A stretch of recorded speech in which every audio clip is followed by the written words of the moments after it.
Hey, good morning. Good morning, Mel. Good morning sa lahat ng nakikinig dito sa ating Mag-Dairy Tayo series. So, which is in connection with our 61st anniversary. Okay, so we have 105 participants. So, saan kaya galing ito? Siguro to galing sa buong Pilipinas. Okay, so this is, sabi ko nga, this presentation is in connection with the D3 anniversary webinar series for 2023. And the anniversary celebration will be on November 9, 2023. Okay, so let's start. So as mentioned by Mel, ang ating pag-uusapan ngayon ay tungkol sa anatomy of the bovine mammary gland. Okay? Ang ibig sabihin dito ay nakafocus lang tayo dun sa isang organ na napaka-importante sa dairy production. So, ang learning outcome natin o ang gusto kong matutunan natin today is for us to identify the structures and functions of cattle mammary gland in connection with mastitis management. Siguro alam ng lahat or yung iba siguro bago pa sa field ng dairy production, itong mastitis parang palaging kasama ng dairy production. Kapag may dairy animals, mayroon talagang uh, chances of having mastitis in the herd. Okay? So, konting introduction na ang pinanggagalingan ng gatas sa Pilipinas ay galing sa baka, galing sa buffalo at galing sa dairy goats. So, in terms of population ng dairy animals, yung cattle mga 24,000, yung buffalo ay mga 17,000 at ang goat ay mga 30,000. So in 2022, ang production natin ay 30 million liters at 52% doon ay galing sa cattle, 40% galing sa buffalo, and then 8% ay galing sa goat. So guys, ito ang magandang balita na ang ating dairy industry is growing by more than 10%. So, ang daming mga investments na nangyayari sa dairy industry at yung milk feeding program na napaka-importante sa atin dahil yun ang nagbibigay ng malaking demand sa locally produced milk. Kaya nga itong minimizing losses due to mastitis is very important. Okay? So siguro mag-start din tayo sa ano ba ang isang magandang gatasang baka, no? So although nabanggit ko yung kalabaw at kambing, but siguro this particular topic focus tayo sa dairy cow. But ito naman ang mga principles na babanggitin natin today ay applicable din naman sa dairy buffalo and dairy goat. Okay? Kung mamimili tayo ng isang magandang dairy cow, ano bang tinitingnan natin, 'di ba?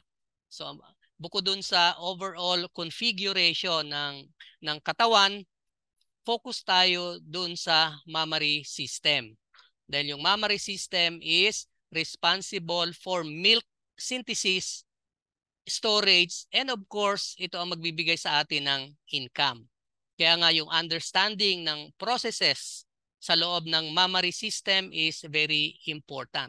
Look at the picture, di ba? Kita nyo naman how well developed the mammary system is, no? So this kind of animal, this is a Holstein animal having big body capacity. Bakit yung Holstein palaging tingin natin malaki, ano? Dahil maraming gatas na napoproduce ang Holstein breeds. Okay?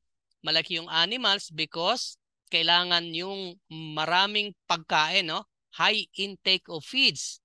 Because pag mas maraming pagkain, good quality feeds, mas maraming gatas. Okay?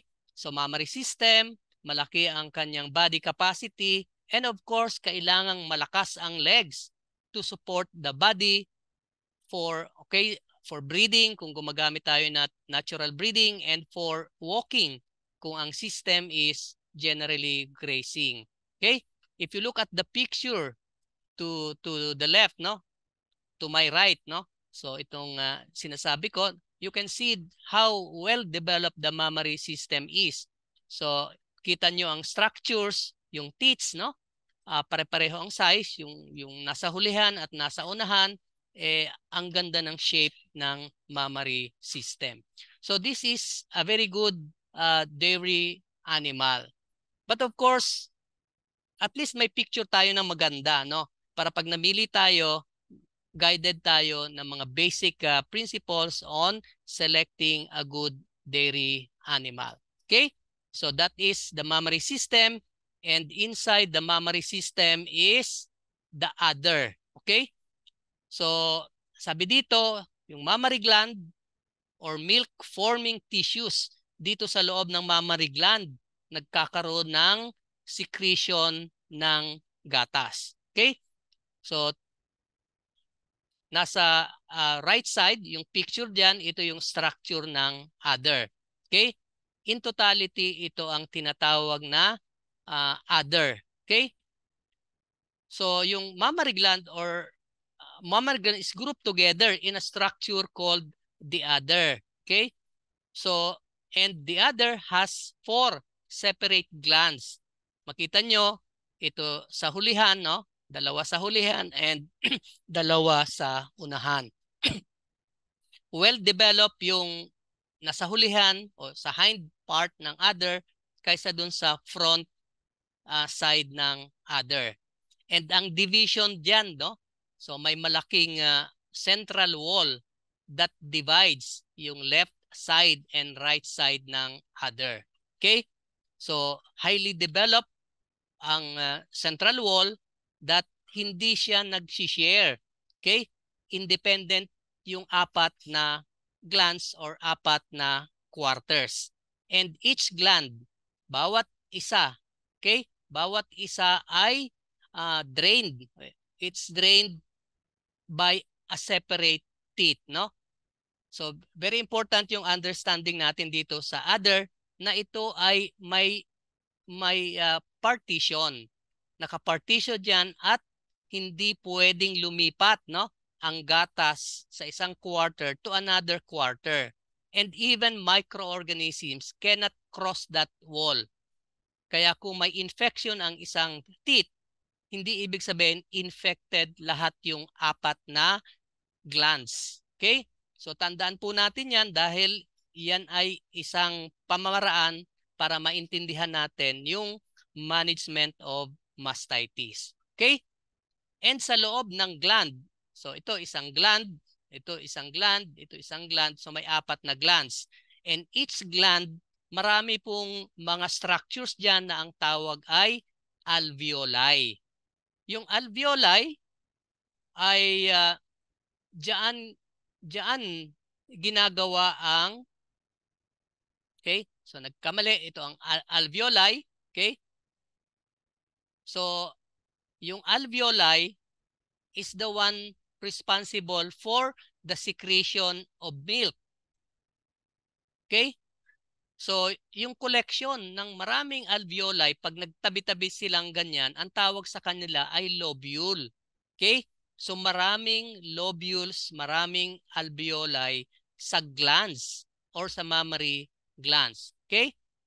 So during the synthesis, yung gatas na i-store sa alveoli.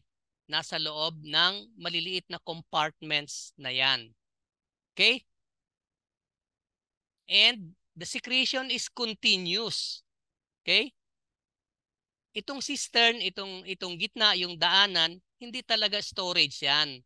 Although may gatas dyan, but generally milk is stored sa loob ng alveoli. Okay? Yung milk production or milk synthesis is a continuous process. Kaya nga yung collection process natin ay ginagawa natin twice a day. Okay? So yung secretion ng milk sa alveoli is a continuous process, and sa side naman natin, being the farmer, we collect the milk either twice a day or 3 times a day depending on the level of performance. Take note, guys, no? To produce 1 liter of milk, 500 liters of blood will pass through the udder. Diba? So, grabe talaga ang effort ng ating dairy animal. Okay? Kung 20 liters ang production ng animals, so 20 times 500. That's the amount of blood that will pass through the udder just to produce that volume of milk. Okay? So isa pang napaka-importanting maintindihan natin ay yung teat canal. Okay? Kung saan dito dumadaloy ang gatas palabas galing sa alveoli, dadaan sa duct system o yung cistern, and finally lalabas yan via the teat canal. Okay? So ito ang itsura ng teat o yung suso ng kalabaw o ng baka at kambing. Ito po ay specialized organ, okay? Specialized because it has unique function of preventing leakage of milk. Hindi dumadalo yung gatas palabas, and also preventing the entry of bacteria. Okay? Napaka-importante yung kanyang function. So in relation to mastitis, kadalasan yung bacteria pumapasok dito sa teat canal. Okay? So knowing the mechanisms on how the teat canal opens and close is important in managing mastitis. Okay? So dahil dito ang daan ng bacteria, the teat canal plays a major role in the defense of the udder against mastitis, and of course against any other pathogenic microorganisms. Okay? Kita niyo yung structure ng teat. Okay? Ganito ang itsura, and at the bottom you can see the teat canal. Okay? So parang cylinder, is like a folded cylinder shaped body and with opening at the bottom. So this is very important. So the teat canal is surrounded by a net-like integrated musculoelastic system facilitating the opening and closing of the canal. So napaka-complex ng structure ng teat canal. So in short, mayroon siyang mga muscles, no? May mga muscles that allows the closure and opening of the canal. At ulitin ko, dito po dumadaan ang bacteria that can cause mastitis. So managing, no? Managing mastitis is managing the teat canal. Okay?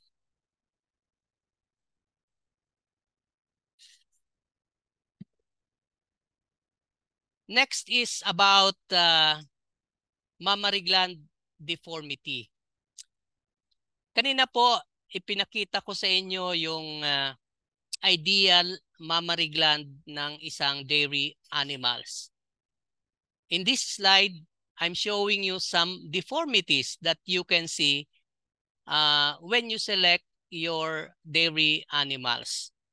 Yung unang picture sa left, makita nyo na yung tatlong teats are okay, even in sizes, but the fourth teeth is underdeveloped. Okay? So given the choice, at kunyari bibili kayo ng dairy animal, by just looking at the mammary gland, you can easily accept or reject that animal. If there are only 3, kung tatlo lang po yung functional teats, syempre 2/3 lang ng milk production ang pwede nating ma-harvest. Okay? Because underdeveloped yung isang teat ng animal. Okay? So kung ang potential niya ay 20 liters, so siguro ang maximum lang natin makukuha yung 2/3 or about 15 liters. Sayang naman yung additional 5 liters which will come from the other teeth. Okay?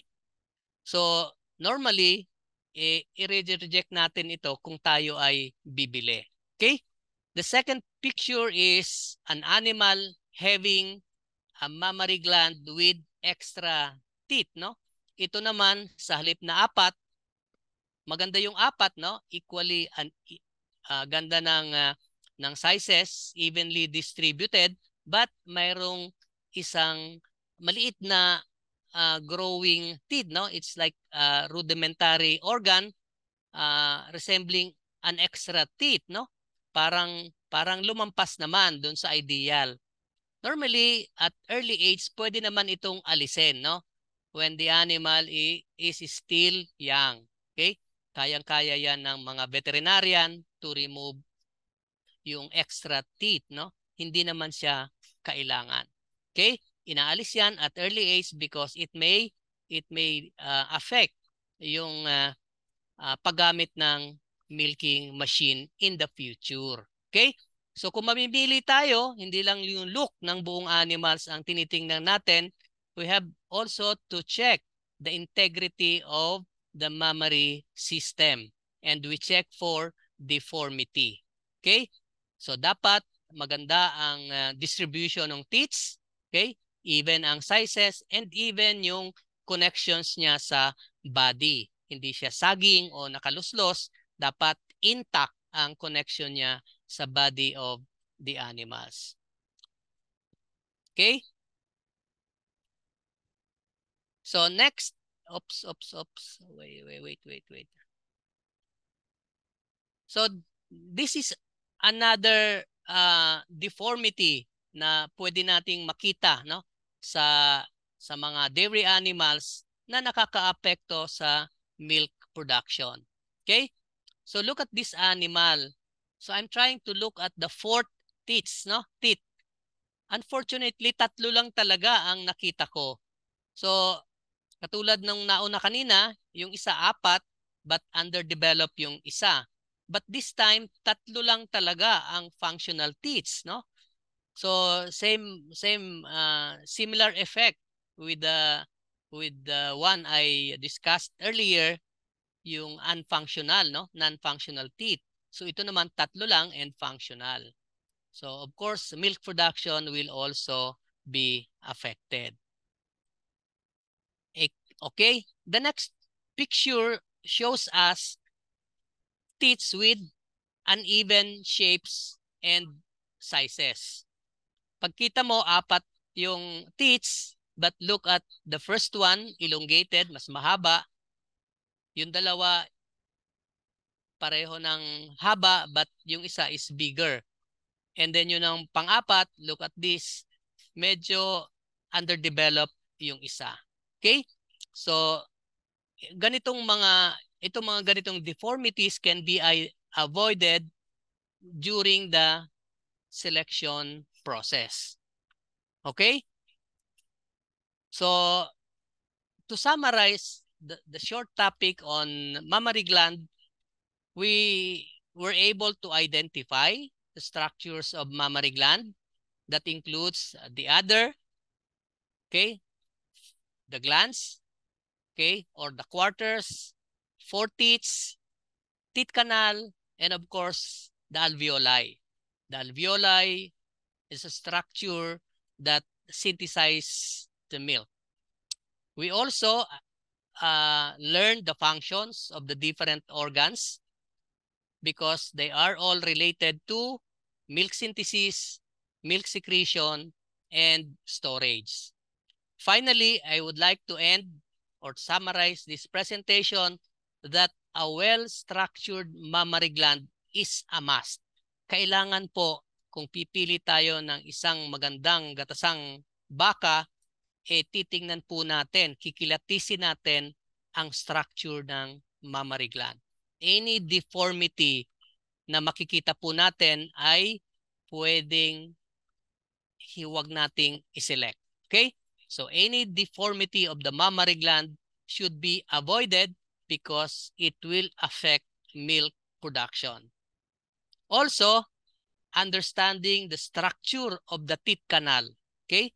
Teat canal, ito yung daluyan ng gatas palabas, is important in preventing mastitis. Okay? So, ito na po yung last slide. Mel, dun sa last part ng, first part ng presentation. Thank you.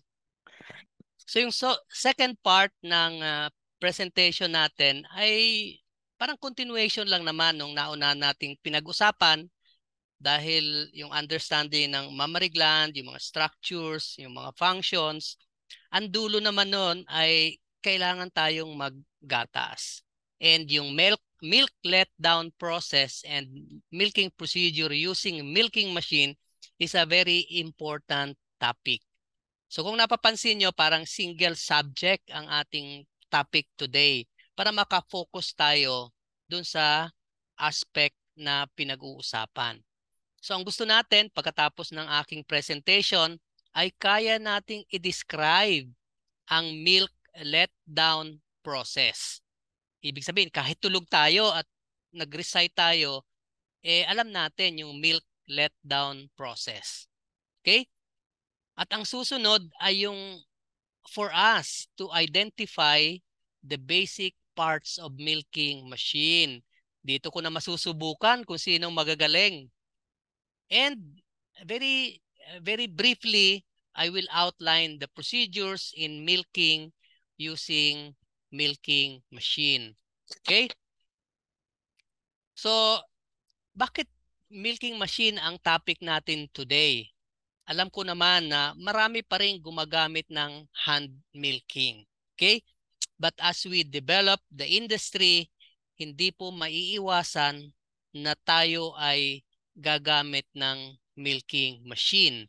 Kung mayroon na po tayong 5 gatasang kalabaw, baka, ay kailangan na natin or recommended na gumamit tayo ng milking machine. So, ano po ba yung milk letdown? Okay? May ibang tawag dito, milk ejection reflex or milk letdown reflex. Okay?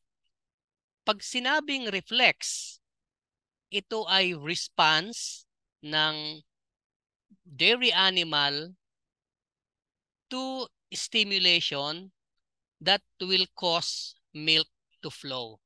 Diba? So it's a reflex. It's a response from the body that allows the animal to excrete milk. Okay? And this milk letdown reflex is a physiological process. Hindi po nakikita natin yung nangyayari sa loob ng katawan ng gatasang kalabaw. But it's a series of physiological process na kung maiintindihan natin, malalaman natin kung bakit importante yung mga ginagawa natin. And the first step is stimulation. Okay? So, ano ba yung klase ng stimulation ng isang dairy animal? Especially yung mga milking animals, no? Hindi naman dito kasali yung hindi pa ginagatasan. Yung touch of the other skin, hinahawakan ng milker yung teat, no? O yung udder itself, yung buong mammary system, yun ay nagkukos ng stimulation. Okay? Yung marinig ng baka, yung tunog ng milking machine, in itself is a stimulation. Nagkukos siya ng reaction sa body ng dairy animal. For some herd, for example, sa smallhold system na malapit yung calf, no, yung anak, no? Yung presence ng calf o ng anak can also cause stimulation. Okay? So yung touch ng other skin, yung sound ng milking machine, minsan yung amoy ng milker siguro nakaka-cause din ng stimulation. Okay? Na pwedeng mag-trigger ng series of reactions that soon will lead to milk letdown. So banggitin ko lang itong note na inilagay ko dito na ito ay reflex and this reflex can be affected by stress, disturbance, or discomfort. So any other unwanted action sa baka o sa gatasang baka ay pwedeng matigil o tumigil ang milk letdown reflex. Ano ba yon? Biglang may dumating na aso, di ba? At yung aso ay maybe the dog is barking. So na-alarm yung animal. So pwedeng tumigil yung process ng milk letdown. May biglang dumating na visitor na hindi familiar yung animal, no? So posible rin magkaroon ng disturbance or discomfort to our dairy animal. Nagkaroon ng kaguluhan, di ba? Siguro nakawala yung ibang baka. So yung mga ganong mga activities around the dairy animal ay nakaka-apekto sa processes ng milk letdown. Okay? So, bakit natin binabanggit ito? Because any disturbance, discomfort, stress to milking animal can reduce yung milk production. Pwedeng bababa ang milk production ng ating dairy animal. Okay? So alam na natin yung number 1, stimulation. Second is the transmission of stimulation through the nerves. So galing sa mammary gland, pupunta yan sa nervous system, okay? At finally, makakarating yan sa brain. At makakarating din yan doon sa special organ which is called pituitary gland, which is located at the base of the brain. Okay? Pag nakarating yun doon, iti-trigger niya yung secretion ng hormone oxytocin. Okay? Yung oxytocin ay i-release sa blood. Okay? Makakarating sa dugo at pupunta sa puso and finally will reach the mammary gland. Okay? And these processes will cause the milk to flow. Okay? So ngayon, balik naman tayo dun sa the same picture na ipinakita natin kanina, which is the end of the process, the physiological process, which is the flow of milk. Paano ba nagfo-flow ang milk? Okay? Let's go back to the alveoli. Okay? Ito ay collections of alveoli. Ito ang magnified view ng isang alveoli. And sa palibot, okay, enclosing the cells, no, the alveoli is a muscle which is called the myoepithelial cells. Okay? Yung oxytocin acts on the cell or the muscles to contract. Okay? Magkakaroon ng myoepithelial cell contraction. And that process will allow the milk to move out of the alveoli. So lalabas sila, pupunta dito sa ducts, sa gland cistern, and finally lalabas via the teat canal. Okay? And yung continuous squeezing, no? Kung hand milking, ini-squeeze natin ito, continuous ang flow ng milk from the alveoli to the ducts, different ducts, the gland cistern, and the teat canal. Okay?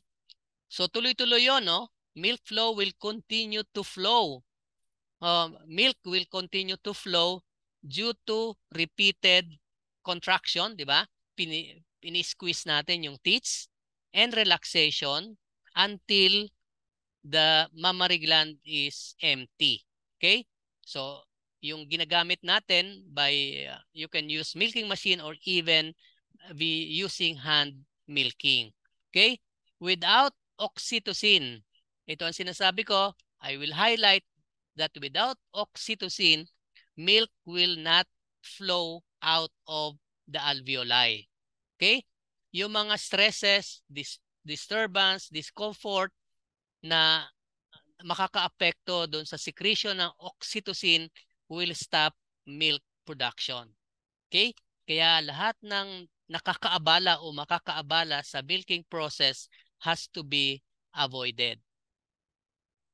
Okay? So, ulitin ko lang that milking process can be done by machine or by hand depending on the level of production or the number of dairy animals that you raise. For example, ang recommendation namin kapag may 5 dairy animals, no? May 5 ginagatasang baka o kalabaw, recommended nang gumamit ng milking machine. Bakit naman 5? Pwede bang isa? Pwede rin namang isang dairy animal, meron ka ng milking machine or kahit 2 lang, pwede ka na rin gumamit. Okay? But yung economics kasi, no, dahil binibili natin to, mahal din ang milking machine. So kapag isa lang yung dairy animal, medyo matagal bago makabawi, no? Bago mabayaran yung cost ng milking machine. Okay? So ito lang isang magandang picture showing a very good milking parlor o yung herringbone milking parlor. Ito naman itong picture na ito was taken at ACES Field Producers Corporation sa Ibaan, Batangas. Okay? Mayroon na po tayong mga state-of-the-art milking facility in the Philippines. And this is a good indication that our industry is growing. Okay? So kaya tayo na nagsisimula, yung mga nagsisimula pala dyan, this early dapat malaman na natin ang advantages ng paggamit ng milking machine. Okay? So, as promised, babanggitin natin yung mga parts o yung components ng milking machine. Okay? Ito ay isang halimbawa ng single bucket milking machine. Common naman yung principles, di ba? So, ang una dyan ay number 1 part ay yung vacuum system. So, parang yung siguro similar kung may vacuum cleaner kayo sa bahay, ang principle nitong vacuum system is similar to that. Okay? So, the principle of machine milking is to extract milk from the cow using a vacuum or negative pressure. Parang hinihigop. Okay? So, at kailangan dyan ang vacuum pump that evacuates air from the pipeline and the milking units. At itong vacuum na ito ang gagamitin para ma-extract ang gatas from the mammary gland. Okay? So kung titingnan nyo, ito yung component ng vacuum system. To highlight, ito ang vacuum, ito ang makina, no? Ito ang vacuum pump, ito ang vacuum reserves, and mayroong mga iba pang structures that are included like vacuum regulator. So sinusukat niya how much pressure is present in the system. Hindi rin pwedeng walang regulator kasi pwedeng makasira sa mammary gland ang too much pressure. Okay? So itong mga vacuum lines, no? Yung vacuum na yun na negative pressure, lumilipat yun sa iba-ibang lines, no? At yun ay importante para ma-extract ang gatas sa mammary gland. So, ang pangalawang part ng milking machine ay yung tinatawag na pulsator.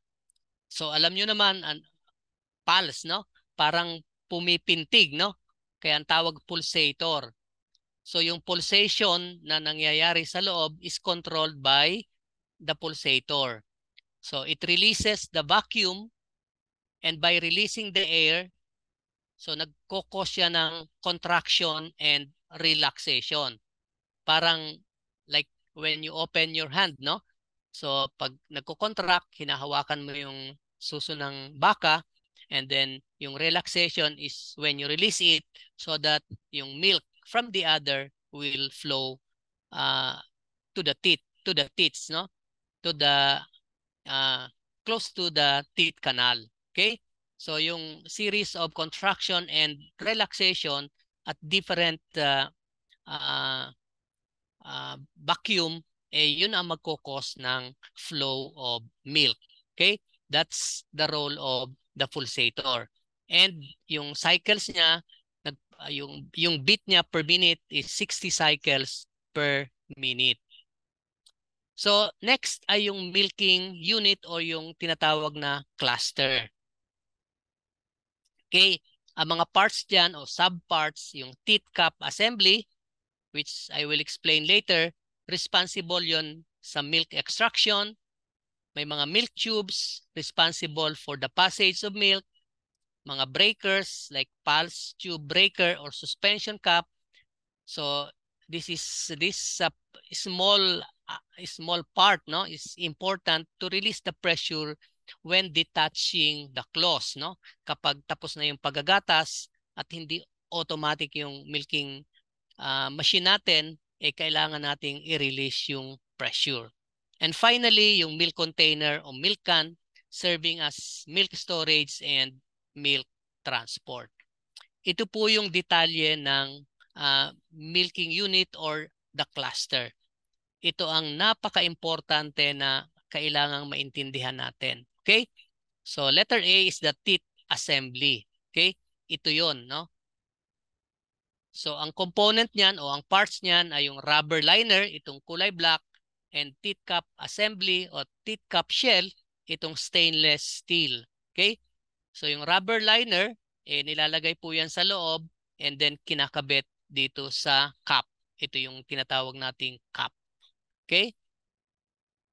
So nagkakaroon dyan yung negative pressure, yung entry of air and vacuum, nagkukos ng contraction ng rubber lining. So ito ang nagsasimulate ng hand milking, yung closing and releasing of your hand. Okay? So may dalawang tubes na makikita tayo dyan. Number one is yung pulse tube. Okay? Ito yung, dito nakikreate yung vacuum. Okay? Yung releasing vacuum and admission of air causes the changes in vacuum, okay? Dito sa loob ng teat cup assembly. And then ito yung milk tube, galing dito, galing sa teat, papasok, and then milk will flow through this tube. Okay? And the breaker or suspension cup, which is located dito sa ibabaw ng cup. Okay? So, ito, pinapakita ko lang sa inyo, ito yung magnified view ng teat cup assembly. So, ito po yung teat o yung suso ng baka nasa loob. Ito pong black ay yung rubber liner. At dito po pumapasok yung vacuum. Okay? So yung alternating, yung pulsation, ano po, yung pulsator kanina, nagkukos yun ng pagpasok at paglabas ng hangin, that causes yung contraction ng rubber liner. At dun po nakikreate yung milking phase and massage phase. Okay? Yung milking phase, magfo-flow yung milk from galing sa suso ng baka papunta dito sa part ng rubber liner and will flow papunta na sa milk tank. Okay? Yung massage phase naman nagkakaroon ng contraction, okay? Mapipisa yung 'di ba, yung teeth and to be followed by relaxation and milk will flow again dito sa lower part ng rubber liner. So it's a series, no? It's a rhythm, milking phase, massage phase, paulit-ulit to extract the milk from the teats of the animal. Okay?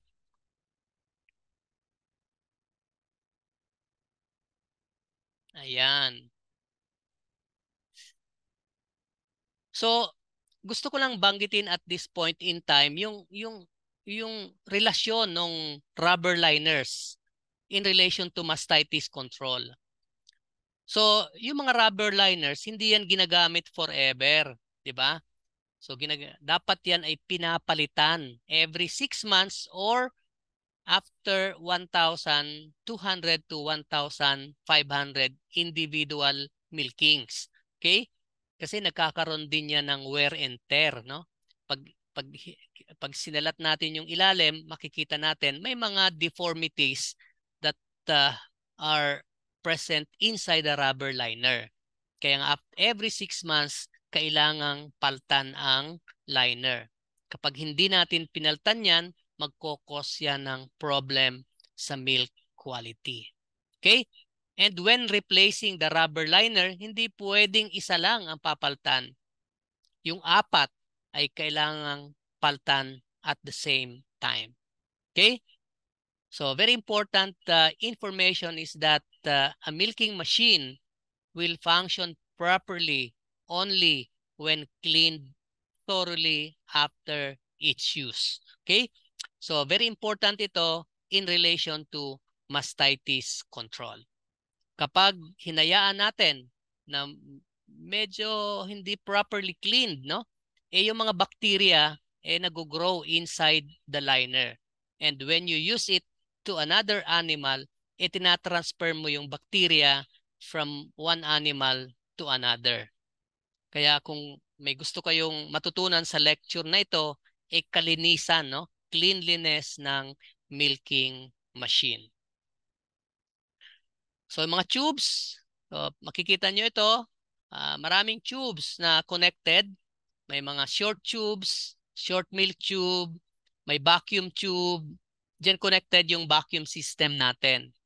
And then meron ding long milk tube, long pulse tube. Basta milk, kadalasan ay plastic na ganito, no?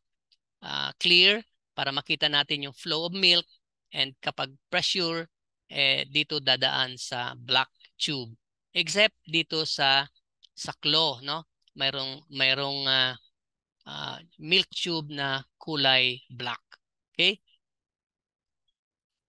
So this is a very important structure ng claw. Parang ito yung ginagamit to release the pressure. So this structure is called release valve. Okay?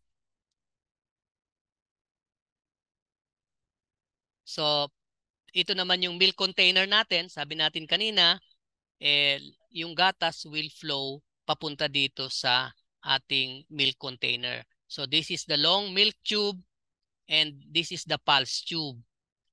So magpo-flow yung milk to this container kasi may pressure, negative pressure coming from the long pulse tube. Okay?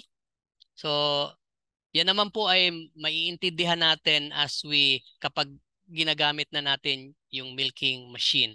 And of course, may mga training programs that are also conducted, yung mga actual training, no? Para ma-familiarize tayo sa use sa different parts and the use of milking machine. So, gusto kong i-summarize yung milking procedure in 2 slides. Ito ay minsan ano lang parang simplified simplified version ng procedures. Ang una talaga diyan is yung cleaning by bathing the animals. Pinapaliguan talaga yung mga animals, okay? To remove yung mga external dirts, okay? Kung galing siya sa labas, sa pastulan, so kailangan linisan. Kung maulan ngayon, baka maputik, so kailangan paliguan yung animals. Next is restraining in the milking parlor. Katulad dito, this is a herringbone milking parlor, restraint yung mga animals. Okay? And then next is to clean the mammary gland. So sinasabon, tinutuyo, and bago ilagay yung milking machine. Okay? So attachment of milking machine to the udder. So that's number 4. And finally, lalabas yung gatas and extraction of milk will happen within 4 to 7 minutes. Okay? Ito yung parang effective time to extract the milk. Kapag hindi natin nakunan within this period, minsan titigil yung milk production. You have again to stimulate the animal para magkaroon ng secretion ng hormone oxytocin. So dapat within 4 to 7 minutes, makuha mo lahat ang gatas. So when the udder is empty, then it's time to detach the claw. Doon sa mga automatic milking machines, hindi na kailangan tanggalin. Automatic magtatanggal yung claws from the udder of the animal. Okay, number 7, ito, cow's teats dip in iodine solution. So, si Doc Romel siguro, i-confirm niya kung 2% o 3% yung concentration ng iodine. And after that, this is very important that milking machine has to be cleaned every end of milking process. So take note that to minimize the incidence of mastitis, you have to allow the animals to a standing position after milking. So this will allow the closure of teat canal. So Doc Romel will, I'm sure Doc Romel will highlight this procedure. Okay? So kailangan mga 30 minutes, no? And meron din ako nabasa when we apply yung iodine, kailangan daw mga 30 seconds of contact time. So mga 30 seconds na nakababad, no? Yung teats sa iodine para at least siguro mamatay lahat ng pathogenic bacteria. Okay? So finally, we were able to describe the following, yung milk letdown. So alam na natin yung mga physiological processes from stimulation, okay? From the stimulation will be passed through the nervous system, pupunta siya sa brain and to the pituitary gland, and the pituitary gland will secrete the hormone oxytocin, and the oxytocin will be secreted in the blood to the heart, and finally to the mammary gland for milk letdown. So I have also enumerated the parts and functions of milking machine, and finally the short version of milking procedures. So understanding all these items are very important in managing mastitis in a dairy farm. Okay, with that, thank you very much. So basically po, I will present more on the mastitis control. Okay. So, ang learning outcome po dito is to discuss the mastitis management and control in relation to milking procedures. So, unang-una, what is mastitis? So, lagi niyo po itong naririnig. So, basically, it's the inflammation of the mammary glands or pagmamaga nung, basically, nung dede. Nung sa female, whether it's cow, cattle, buffalo, or sa goat.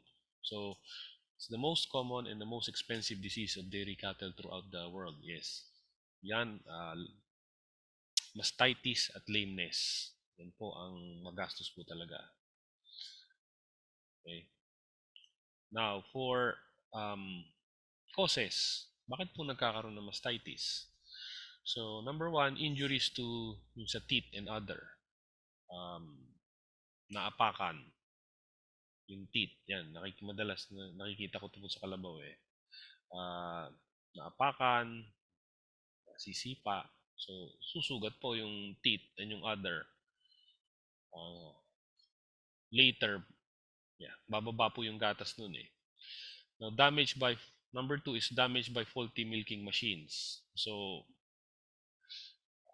hindi maganda yung pagka-set up or yung pagkapasok po dun sa teeth nung teeth cup hindi tama. Poor milking methods na discuss na po to kanina ni Doc Arnel, yung proper procedure, I think there were 8 steps. So, dapat nasusunod po yun. Pag na-miss ko po yung step doon, most possibly magkakaroon po ng mastitis. Previous attacks cases of mastitis. Opo, let's say nung previous lactation niya, mas titik na yung isang teeth, most likely sa sunod niyang pagkagatas, may mastitis pa rin yung teeth na yun. Okay? And lastly, dietary problems. Pag kulang ang calcium, more prone yun sa mastitis. Kaya kailangan dapat pre and post, actually pre bago manganak, tama na yung intake ng calcium niya. Okay? Now, forms of mastitis, number 1 is subclinical mastitis. So, wala pong simptomas ito. So, microorganisms and somatic cells are found in elevated numbers in milk. Subtle and difficult to detect unless may CMT kit ka to check kung may subclinical mastitis. Ang inahin ay appears healthy. Yung other does not show any signs of inflammation and the milk seems normal. Then considered to be a problem because milk production decreases and it is not noticed. So normal milk should have less than 200,000 leukocytes or white blood cells per milliliter. Okay? Hindi mo masyado makikita yun eh. Pag more than that, most likely mastitis yun. Okay. Now, clinical mastitis, yan, kita na yan. May inflammation, may swelling, mainit. Pag ginawa kami yung other, mainit siya. And then, pag, ito, CMT2 through CMT cup, may kita nyo, may flakes and clots of milk. Some cases, may dugo. Okay? Or let's say yung grabe talaga, pag sinentrifuge, yung amount ng RBC sa baba, marami. Now, for acute clinical mastitis, mas grabe to. Hot, red, painful, swollen yung quarters. Yeah, hindi na kumakain yung cow. Then, with high temperature. Ito na, halo-halo na to. Milk contains flakes, shreds, clots, or blood. So, severe depression of milk secretion accompanies an acute attack. Okay? Bigla ko lang naisip, it doesn't follow pag nag-depress yung gatas ng isang female ay mastitis na. Kasi one reason is it could be affected by weather. Pwede ring in-heat siya. Yun yung isang nakikita namin eh. Pag in-heat ng isang buffalo, minsan bababa yung gatas. Now, for chronic mastitis, paulit-ulit to. Mild, repeating attacks. 1, 2, 3 quarters may be swollen during the attack. Again, milk flakes. Milk contains flakes, shreds, or clots. Okay? Repeated attacks cause induration of the gland which feels hard on palpation. Wala akong picture. Okay? Causes of mastitis. So, it's caused by microorganisms. Usually contagious, usually yung Staphylococcus aureus, Streptococcus agalactiae. To determine yung actual causative agent, you need to do yung bacterial isolation. Okay. Environmental, Streptococcus uberis, Streptococcus dysgalactiae, and the coliform bacteria. Others could be Pseudomonas aeruginosa, Corynebacterium pyogenes, Mycoplasma organisms. So, kung environmental, kung malinis yung environment, basically, hindi naman magkakaroon to yung environmental. Ngayon, kung alam nyo contagious, kung isipin yung contagious, usually, yung last na gagatasan ay yung mastitik para hindi kumalat. Okay? Dapat last yun Now, for environment, wet and dirty beddings, again, nandun yung causative agents. Okay? So, short and narrow stalls, hindi proper size yung stalls, baka prone to injury, biglang gagalaw, pipihit, may ipit yung other, yung teeth, susugat, that would cause mastitis. Now, change in weather, could be rain, stormy, that could also cause mastitis. Sudden changes in feed, it could be due to bloat or isang maisip ko, low in calcium. Low in calcium, prone ka sa mastitis. Okay. Heredity. Yes. Merong females o merong linyada na talagang prone sa mastitis siya So, merong fast versus slow milkers. Meron yung mabilis maggatas. Kahit sa bupalo, yung mabilis maggatas, 8 minutes, tapos na. Hindi prone sa mastitis yun And meron kami nakakitang females minsan, yung nanay, prone siya sa mastitis. Yung anak, nakikita namin paminsan-minsan, prone din siya sa mastitis. Okay, so basically, kaling yun. Now, yung other attachment, I believe na mention na to ni Doc Arnel kanina, may ideal other attachment. Kung ganun po itsura, hindi siya prone sa mastitis. Minsan, masyadong laylay yung other, o napakahaba yung dede, yung teeth, sorry. Minsan, environmental na sisipa, na apakan nung katabing kalabaw. Prone to into mastitis. And then yung teeth diameter, I believe this was again discussed by Doc Arnel, may ideal shape nung teeth. So siguro, sa heredity, kasama to sa selection nyo. Selection program nyo na this should be the ideal teeth size, teeth length, yung distance between teeth. Kasama yun Okay. Milking machine. Okay. Again, this was discussed by Dr. Arnel earlier.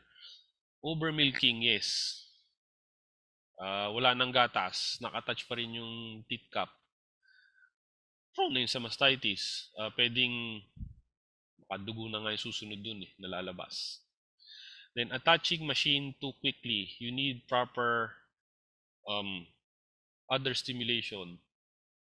Kailangan may other stimulation ka bago massaging before mo i-attach yung milking machine, yung cup, yung cluster. And then not dipping teeth in iodine solution. Okay, pwedeng teeth dipping, pwedeng kami kasi teeth spraying. Tama kanina, sabi po ni Dr. Arnel, 2% povidone iodine ang ginagamit namin. Spraying lang. Hindi po nire-recommend namin ang yung isa, povidone iodine, hindi yung tincture. Okay? Hindi tincture of iodine. Povidone iodine dapat. Yung brand usually yun is betadine. Naman siya po yung tincture of iodine Okay? So, ginagamit sa farm, povidone iodine, bibili yun, 10%. May formula naman yun, C1B1, C2B2. Marireduce mo yun to 2% iodine by just adding plain distilled water. And unsanitary equipment operations, syempre, kung marumi po, basically, yung milking area, yung milking machine, ay talagang magkakaroon po kayo ng mastitis. Others, dirty cow environment, I mentioned ko na to. Now, stage of lactation. Rate of infection is highest during dry period or first month of lactation. So, yes, mataas po yung somatic cell count nito more or less, during this stage. So, ingat po tayo during this first stage of lactation. When I mean, kung divided by 305 days, 100 days ng lactation, first 100 days, mag-iingat po tayo doon. Okay? And then lastly, age. Tama po to. As the animal gets older, madalas yung mas prone siya sa mastitis. Prevention. Okay? 75 to 80% of cases of mastitis can be prevented. Very true. Okay? There are 5 basic points to control mastitis. Okay. Milking machine checks. Especially yung sa pulsator. Okay. May pumuntang supplier one time dyan. Pina-check ko yung dalawang milking machines namin. Meron siyang device na yata siya lang just to check for the pressure. Malaki yung epekto ng pressure eh. Pag mali yung pressure, parang napepersa yung teeth. Parang nasasakal siya. Mas prone ka sa mastitis noon. Okay? Again, teeth dipping, spraying, 2% iodine. Okay? In addition, na-mention na to kanina ni Doc Arnel, 30 minutes, 1 hour, wag nyo po pahihigain yung kalabaw. Yung cow. Usually, bagbalik nyo sa pen, kakain lang siya. So, pag humiga na siya, close na yung teeth canal. Okay? So, less na yung incidents o hindi ka na prone yung pagpasok ng microorganisms do sa teeth canal. Usually sa farm, wala na kaming wallowing pen. Usually shower lang, AM, PM. And then, that's it. I do not recommend as much as possible, ayoko pong winawallow yung kalabaw. Hindi lang naman dun sa mastitis yun eh. Assuming sa estrus din eh. Assuming the animal is in heat. Diba? Physiologically, open lang ang cervix when the animal is in parturition or in heat. Ngayon, kung lagi nyong pinapawalo yung kalabaw na taon na open yung cervix, apektado rin yung pregnancy rate nyo eh. Kasi papasok din yung maruming tubig which contains microorganisms. Apektado yung pregnancy rate nyo. So, I do not recommend wallowing. 1, for yung sunga sa pregnancy rates. And 2, mastitis control. Shower lang, sprinkler. Kasi bago nyo naman gatasan yan, papaliguan nyo yun eh. So, basically, lilinis yung kalabaw. Dry cow therapy, this is usually done in cattle. Yung pag idadry na, merong binibigay na antibiotic. Okay? Usually kasi sa abroad, sabayan yun eh. 2 months before expected date of calving, next calving niya, idadry nyo, lahatan yun. So may dry cow therapy. So in tropical settings, hindi naman kasi annual yung calving namin. Usually, ang ginagawa na lang namin, basta 2 months before expected date of calving, alam na namin yon. Unti-unti mo na siyang hindi na twice a day milking, magiging once a day, every other day. So by 2 months, 1.5 months, mababa na yung milk production niya. Okay, I'm talking about buffalo. Hindi mo na kailangan maglagay nung antibiotic intramammary. Okay? That's one way of, I think it's a cheaper option to control yung mastitis. Whether naman, basta kung twice a day milking ka, weigh mong once a day, and then every other day, by the time na i-dry mo siya, hindi na siya, yung gatas na nando sa animal ay mababa na, hindi na siya mag-cause ng mastitis. Okay. And lastly, culling. Yes. Pag may females na lahat na ng teats niya, mas titik na, ikakal mo na yon. And then, through selection din, nung itsura ng teats, matagal to na proseso, but this is a permanent and cumulative change. Pag sineselect mo yung, as mentioned by Doc Arnel earlier, yung proper shape, form ng udder ng teats, less yung incidence mo ng mastitis.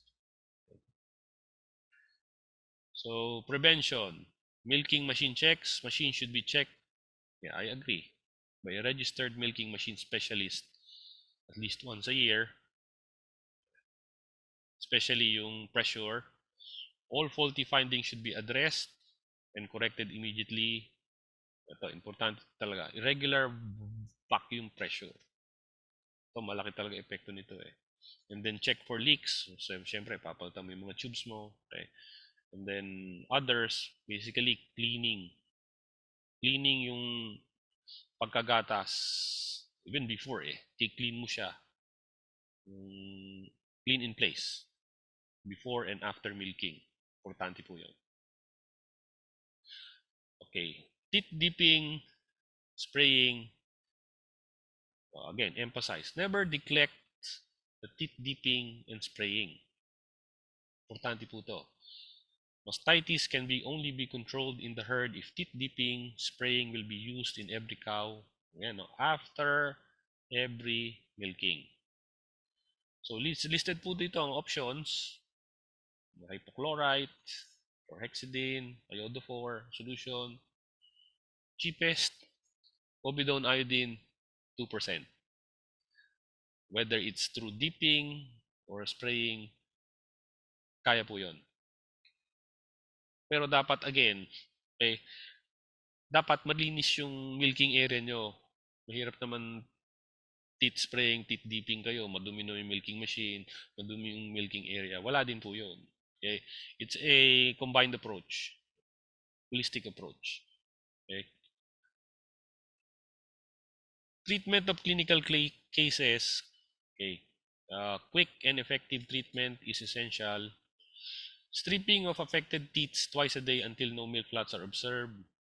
Yes, gawain po namin to sa farm. Actually, hindi po ako nagbibigay ng antibiotic sa milking line. Stripping lang siya, twice a day. Kung gagaling, gagaling. Kung buong lactation niya, ganon, stripping. At the end of the day, later naman, mapapansin ko, mababa ang milk production niyan, ikakal ko po yan. Okay. If you use antibiotics, yun, again, as a last resort, and according to the directions in the label. Comment, lagi kang gumagamit ng antibiotics, obviously, antibiotic resistance. Later, hindi na talaga kaya. So I suggest, ayan, submit samples to the lab to determine the best antibiotic to use, assuming you're using antibiotics.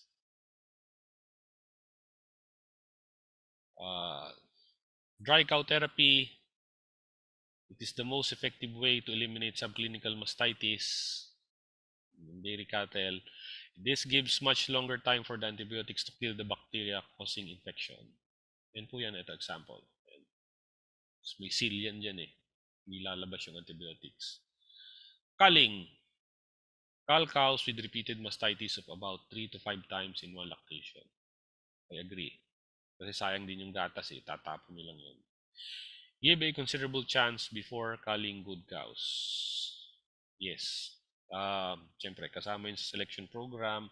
But then, if you're doing this, if you're doing a genetic improvement program, include nyo na, as mentioned by Doc Arnel, yung itsura ng other at yung teats. Sama nyo na po yun sa selection and culling program nyo. Again, mastitis treatment. Wala na to eh. Pinapakita lang. This is dipping. Okay, dipping yan. It's an example of a Holstein Jersey cross, mastitis. And then yun lang. Same din.